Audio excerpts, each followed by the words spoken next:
ñu ànd ci ak association sénégalaise pour la promotion de l'astronomie ñoom lañ ci àndandool nii ba tey weer bi seen nga ko wala seenagoo ko. non non j'ai rien vu. Seenagoo dara. non non gisaguma dara. jour nga am tey. 29. waaw.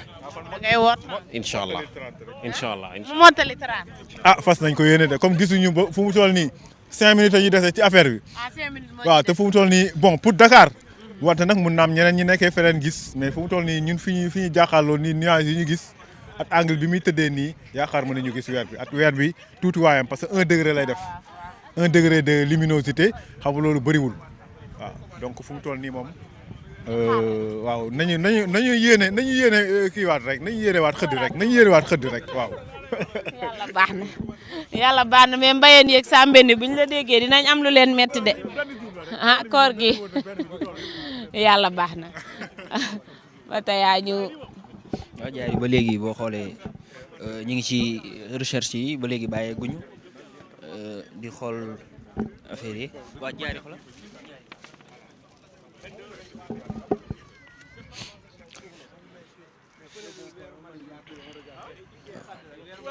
voilà mi ngi noonu.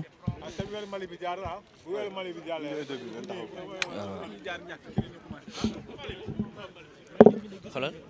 mënuñu ko gis.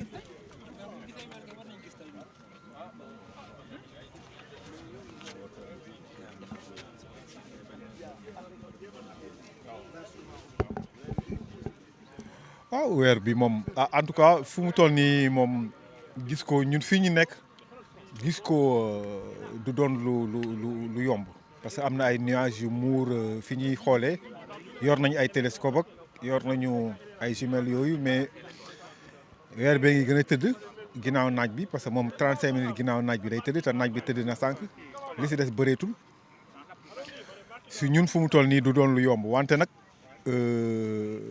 ñeneen points yi ñuy xoolee ay ngapparoog yu mel noonu du ñàkk aussi ñoom ñu am peut-être asamaan su gën a set su amee ñu yéeg foo xam ne moo gën a kawe fi ñu nekk ñun ñu ngi nekk fu dégagé parce que ñu ngi nekk ci corniche bi donc dara lëkkalewuñu ak dara xaajalewuñu ak weer bi ak géej gi donc dara nekku fi wante am na ay nuages nag yoo xam ne ñoom ñooy lëndëmal gis-gis bi ba du yomb tey jii si ñun groupe bi du yomb groupe corniche ouest bi IFAN du yomb wante mën naa am ñeneen gis ko feneen waaw léegi nag bu ko defee commission bi tamit moom ñu ngi xool ñoom la ñuy déglu ñun bu ñu amoon dañ leen di jox information ni gis nañu mais ñeneen bu ñu amee aussi jox leen information ñoom ñoo yor dernier mot bi ci kanam dinañ xool ñoom qu'est-ce qu'ils ont vu et voilà qu'est-ce qui sera décidé fu mu toll nii daal feeñagul.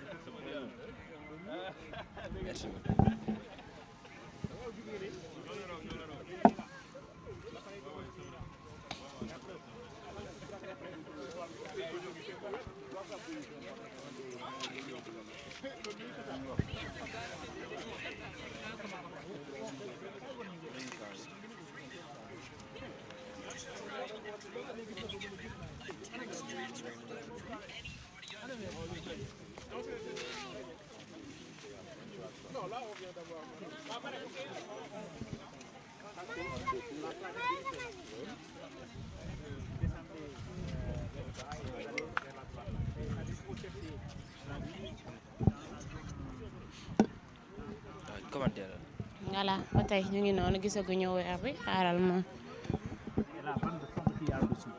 Parce que c'est proche du couchant quoi. Ah, entre les deux bandes? Pas entre les deux bandes du haut, mais entre la bande du milieu et la bande du bas. Tu vois? Ah, d'accord. Et voilà. puis le ciel qui est au milieu là, à peu près. Voilà. Ah, c'est là-bas qu'on doit regarder. tey ñu ngi noonu gisaguñu li nga xamante ne mooy weer bi ñoo koy séentu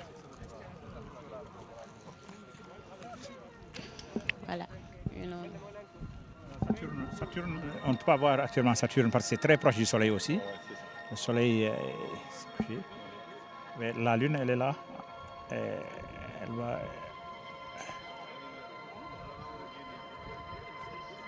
J'agrandis. Si j'agrandis, vous ne voyez que le noir là. La partie non éclairée.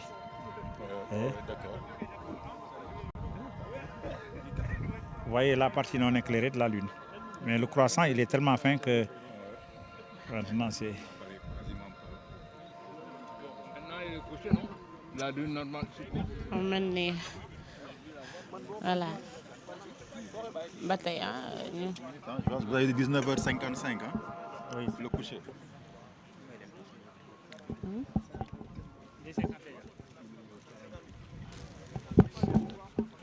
waaw boo xoolee ba tey ñu ngi ci li nga xamante ni si mooy séentum weer wi kooku ngeen di gis noonu mooy ki nga xamante ni si moo ñu war a niital weer wi génneel ñu ko bu ñu waree korité suba incha allah ñu korité bu fekkee dañoo war a wooraat tamit dinañu ko wax ci kanam resté scotché rek ngeen bàyyi ñu xel bu baax a baax ndax xam naa ne moom mii sëgg ci machine bi bu paree tuuti rek yéen internet yi lay jàkkaar loolu wax ak yéen dañuy wori wala dañuy woor suba samedi di korité incha allah jaari mbubb Fallou da ngay wax woor suba rek mais àggul si sa xol mbay nga sant de ah ñu xaar rek ba xam yow gis nga weer. Non, gisuma déedéet. Weer bi feeñu na fi planète Jupiter moo feeñ fii moom la ñu am ne étoile nii ci kaw. Mais pratiquement nag couverture nuage yi moo yokk a tax nag gisuñu ko. Ndax d'après téléphone yi application yi ñu xool nee nañ weer war naa mën a apparaître tey mais à 0% lañ am chance pour gis ko moom. waaw mën na apparaître mais mënuñu ko gis. parce que dafay sew. dafay sew trop sax. à 1% si capacité am si lañ koy am tey incha allah. donc suba dañuy woor ah suba moom dañuy complété incha allah. dañuy complété 30 jours. voilà bu ngi dooru ba tey ñoom amuñu lu leen li yax ci weer mi gisaguñu weer donc ba fii ñuy wax ak yéen nii suba dañuy wooraat mu nekk 30 jours voilà xëy na nag ñu déglu peut-être yeneen dëkk yi ñoom dinañ gis weer bi mais fii ñu nekk nii ñoom gisaguñu li nga xamante ne nii mooy weer bi parce que nee nañ weer bi na sew boo xamante ne nii duñ ko mën a gis même avec le appareil voilà moo tax ba tey ñu taaxirlu rek xaar peut-être dis En dessous, il ne peut pas voir.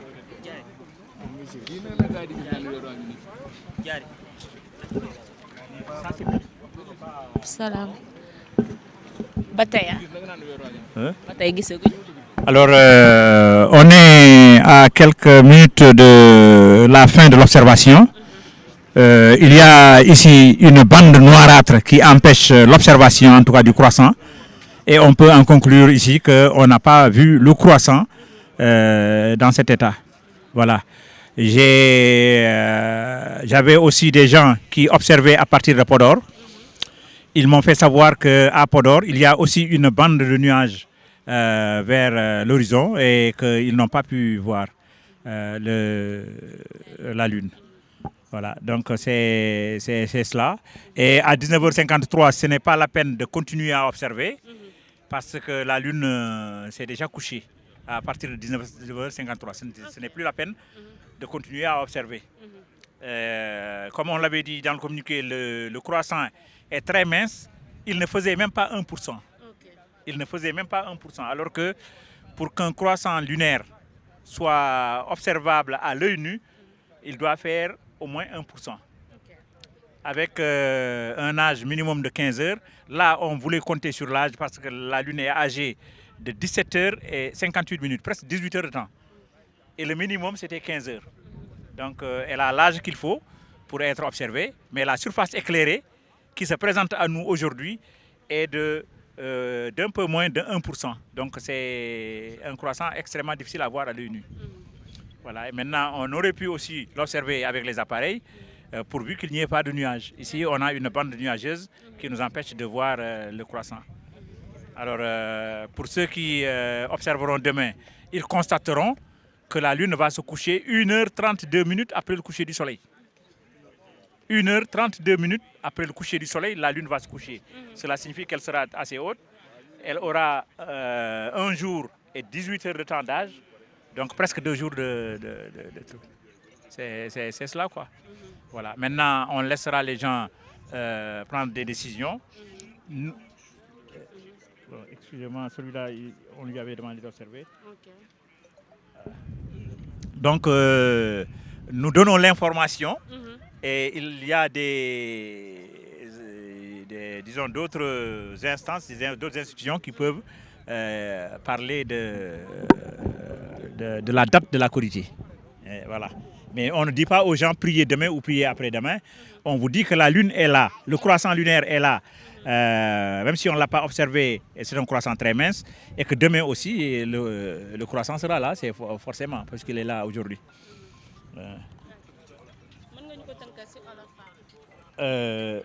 Waaw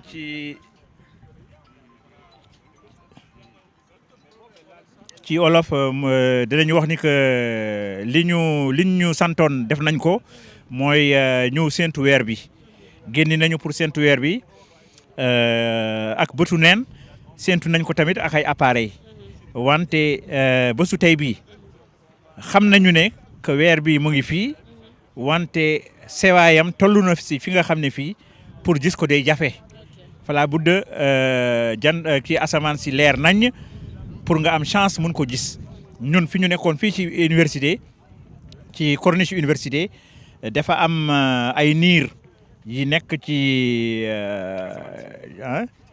asamaan si et niir yooyu ñooñu tere quoi gis li ñu bëggoon gis waaw jot nañu aussi ay nouvelles yi jógee Podor parce que amoon nañu fa doon observer mais ñooñu tamit dañu ne ñu ngi gis planète Vénus bi mais ci suuf Vénus yëpp ba ci suuf yëpp ay nuages la daal donc mënuñu gis weer bi donc mu ngi noonu bu fekkente ni suba am na ñi nga xam ne ñi bëgg nañu séentu nañu xam ne que suba su jant bi soowee weer bi dina fi nekk ba 1h32 mu door a soow benn waxtu ak genn wàll weer bi dina ko def ci asamaan si balaa muy soow suba voilà donc maintenant ku nekk na jël décision wala ñi war a jël décision dinañ jël décision. benn waxtu ak genn wàll du weeru benn fan. weeru benn fan mënul dépasser waxtu. waaw c'est-à-dire que waxtu suba weer bi dina am benn bés ak 18 heures de temps presque ñaari bés quoi ñaari fan. C'est 1 jour et 18 heures de temps demain qu'elle aura. Donc c'est presque 2 jours de truc. te weeru benn fan du yàgg ci asamaan si. du yàgg ci asamaan si. suba dina yàgg ba def waxtu ak genn wàll. donc loolu dootul weeru benn fan. donc daal ci gàttal suba moo war a doon korité sinon normal. ci gàttal xam nga ñun dañ ñoo wax ci suñu association waruñoo wax suba la wala du gannaaw loolu waaye li ñu gis moom ak li nga xam ne moom la calcul yi génneeg yëpp. mooy que weer bi mi ngi fii moom la suñu kilifa bi bay di wax léegi weer bi mi ngi fii waaye niir yi may ñu gis ko waaye ñun xam nañ ne mi ngi fii appareil yi war nañ ne ñu ngi fii waaw. ku nekk daal yaa jël sa décision. léegi waaw dañu bëgg ku nekk rek xam nga affaire diine ku nekk da ngay jël sa kii ak sa nu la sa xel joxe ñi nga xam ne li ñuy wax dégg nañ ko te gëm nañ ko ñoom ñu xool ni ñuy def ñi nga xam ne dañu ne ñoom dañ koy war a gis.